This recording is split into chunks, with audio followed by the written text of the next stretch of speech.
ஆதியாகமம் அதிகாரம் 27 வசனம் 1.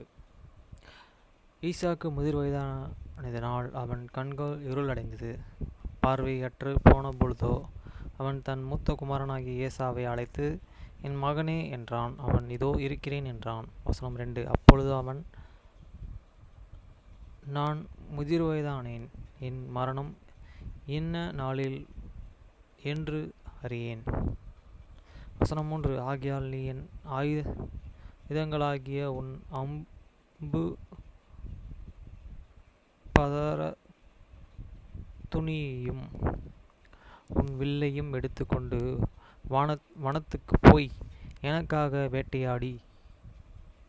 வசனம் 4. அதை எனக்கு பிரியமாயிருக்கிற ருசியுள்ள பதார்த்தங்களாக சமைத்து நான் புசிக்கவும், நான் மரணமடையும் முன்னே என் ஆத்துமா உன்னை ஆசீர்வதிக்கவும் என்னிடத்தில் கொண்டு வா என்றான். வசனம் 5. ஈசாக்கு தன் குமாரனாகிய ஏசாவோடு பேசுகையில் ரெபெக்காள் கேட்டுக்கொண்டிருந்தாள்.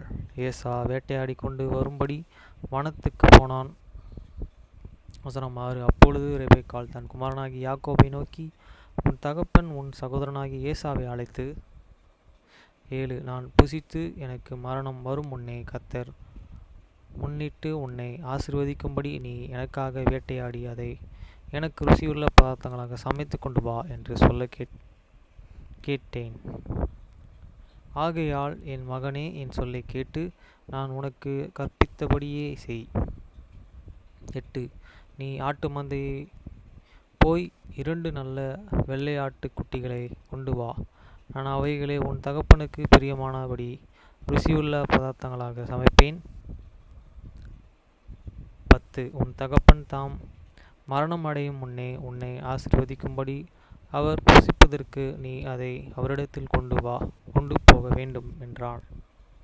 வசனம் 11. அதற்கு யாக்கோபு தன் தாயாகிய ரெபெக்காளை நோக்கி, என் சகோதரனாகிய ஏசா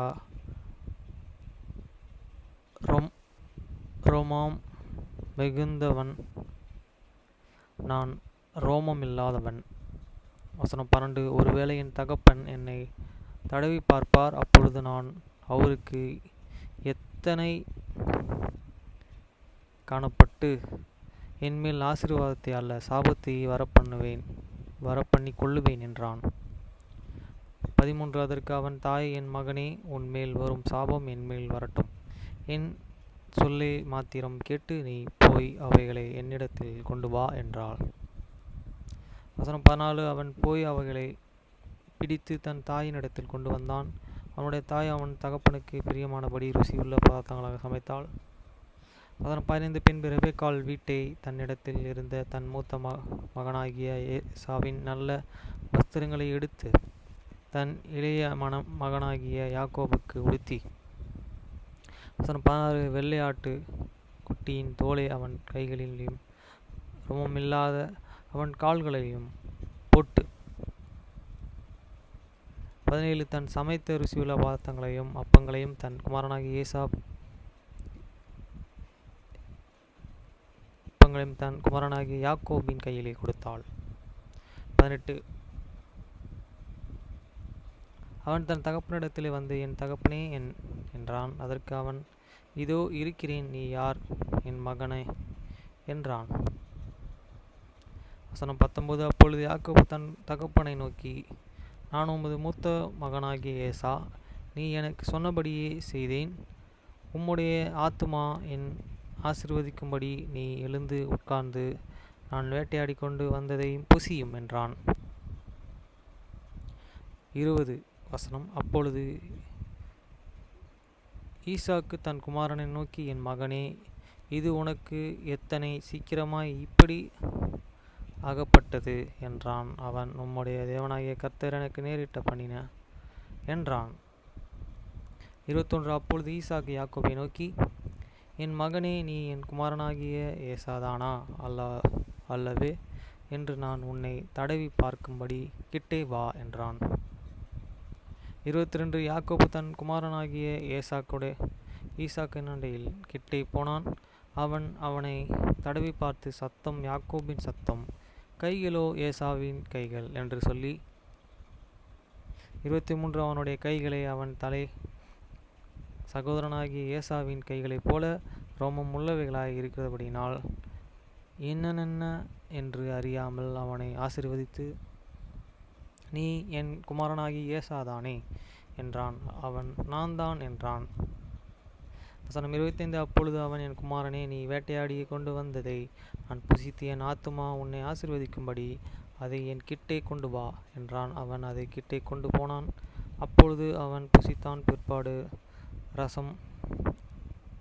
திராட்சை ரசம் அவனுக்கு கொடுத்தான். அவன் குடித்தான். 26. அப்பொழுது அவன் தகப்பனாக ஈசாக்கு அவனை நோக்கி, என் மகனே, நீ கிட்டே வந்து என் முத்தம் செய் என்றான். 27. அப்பொழுது கிட்டே போய் அவனை முத்தம் செய்தான். அப்பொழுது அவனுடைய வஸ்திரங்களின் வாசனையை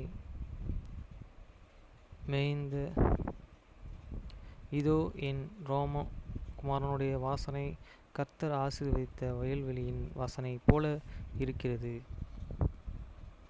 28. தேவன் உனக்கு வனத்து பிணியையும் பூமியின் கொழுமையையும் கொடுத்து மிகுந்த தானியத்தையும் திராட்சை ரசத்தையும் தந்தருள்வாராக. 29. ஜனங்கள் உன்னை சேவிக்கவும் ஜாதிகள் உன்னை வணங்கவும் கடவார்கள். உன் சகோதரருக்கு எஜமானனாயிருப்பாய். உன் தாயின் பிள்ளைகள் உன்னை வணங்குவார்கள். உன்னை சபிக்கிறவர்கள் சபிக்கப்படுவார்கள். உன்னை ஆசீர்வதிக்கிறவர்கள் ஆசீர்வதிக்கப்படுவாருமாய் இருப்பார்கள் என்று சொல்லி அவனை ஆசீர்வதித்தான். 30. ஈசாக்கு யாக்கோபை ஆசீர்வதித்து முடிந்தபோதோ யாக்கோபு தன் தகப்பனாகிய ஈசாக்கின் சமூகத்தை விட்டு புறப்பட்டு உடனே அவன் சகோதரனாகிய ஏசா வேட்டையாடி சேர்ந்தான். 31. அவனும் ருசியுள்ள பதார்த்தங்களை சமைத்து தன் தகப்பனை அண்டைக்கு கொண்டு வந்து தகப்பனை நோக்கி, உம்முடைய ஆத்துமா என்னை ஆசீர்வதிக்கும்படி என் தகப்பனார் எழுந்திருந்து உம்முடைய குமாரனாகிய நான் வேட்டையாடி கொண்டு வந்ததை புசிப்பாராக என்றான். 32. அப்பொழுது அவன் தகப்பனாகிய ஈசாக்கு, நீ யார் என்றான். அதற்கு அவன், நான் உமது மூத்த மகனாகிய ஏசா என்றான்.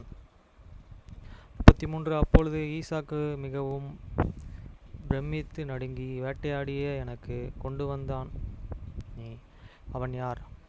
நீ வரும் முன்னே அவைகள் எல்லாவற்றிலும் நான் புசித்து அவனை ஆசீர்வதித்தேனே, அவன் ஆசீர்வதிக்கப்பட்டவனாகவும் இருப்பான் என்றான். 34. ஏசா தன் தகப்பனுடைய வார்த்தைகளை கேட்டவுடனே மிகவும் மனம் கசந்து உரத்த சத்தமிட்டு அலறி தன் தகப்பனை நோக்கி, என் தகப்பனே, என்னையும் ஆசீர்வதியும் என்றான். 35. அதற்கு அவன், என் சகோதரன் தந்திரமாய் வந்து உன்னுடைய ஆசீர்வாதங்களை கொண்டான் என்றான். 36. அப்பொழுது அவன் பெயர் யாக்கோபு என்னப்படுவது சரி அல்லவா? இதோடே 2 தரம் என்னை மோசம் போக்கினான். என் சிரேஷ்ட புத்திர பாகத்தை எடுத்துக்கொண்டான். இதை இப்பொழுது என் ஆசீர்வாதங்களையும் வணங்கிக் கொண்டான் என்று சொல்லி, நீ எனக்கு ஒரு ஆசீர்வாதத்தை ஆகிலும் வைக்கவில்லையா என்றான். 37. ஈசாக்கு ஏசாவுக்கு பிரதியுத்தரமாக, இதோ நான் அவனை உனக்கு எஜமானனாக வைத்தேன். அவன் சகோதரர் எல்லாரையும் அவனுக்கு ஊழியக்காரனாக கொடுத்து அவனை தானியத்தினாலும் திராட்சை ரசத்தினாலும் ஆதரித்தேன். இப்பொழுதோ என் மகனே, நான் உனக்கு என்ன செய்வேன் என்றான். 38. ஏசா தன் தகப்பனை நோக்கி, என் தகப்பனே, இந்த ஒரு ஆசீர்வாதம் மாத்திரம் உம்மிடத்தில் உண்டு. என் தகப்பனே, என்னை ஆசீர்வதியும் என்று சொல்லி ஏசா சத்தமிட்டு அழுதான். 39. அப்பொழுது அவன் தகப்பனாகிய ஏசாவுக்கு அவனுக்கு பிரதியுத்தரமாக, உன் வாசஸ்தலம் பூமியின் சரத்தோடும் உயர வனத்திலிருந்து இறங்கும் பனியோடும் இருக்கும். 40. உன் பட்டயத்தினாலே நீ பிழைத்து உன் சகோதரனை சேவிப்பாய். நீ மேற்கொள்ளும் காலம் வரும்போதே உன் கழுத்தில் இருக்கிற அவனுடைய நுகத்தடியை முறித்து போடுவாய் என்றான். 41. யாக்கோபு தன் தகப்பனை ஆசீர்வதித்த நிமித்தம் ஏசா யாக்கோபை பகைத்து, என் தகப்பனுக்காக துக்கிக்கும் நாட்கள் சீக்கிரமாய் வரும். அப்பொழுது என் சகோதரனாகிய யாக்கோபை கொன்று போடுவேன் என்று ஏசா தன் இருதயத்திலே சொல்லிக்கொண்டான்.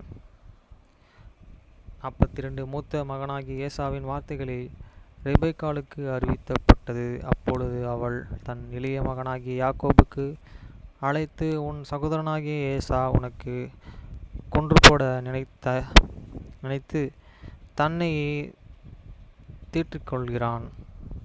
43 ஆகையால் என் மகனே, நான் சொல்வதை கேட்டு எழுந்து புறப்பட்டு ஆரோனின் இருக்கிற என் சகோதரனாகிய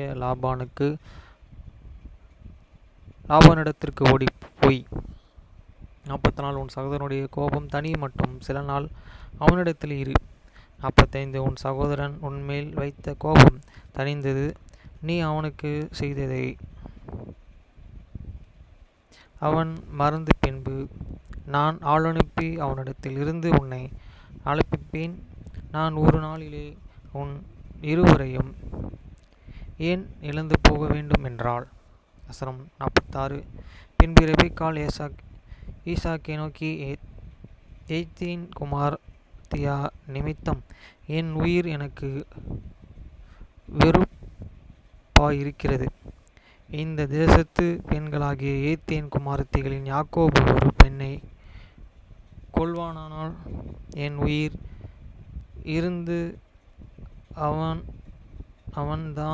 அவன்தானே என்றாள்.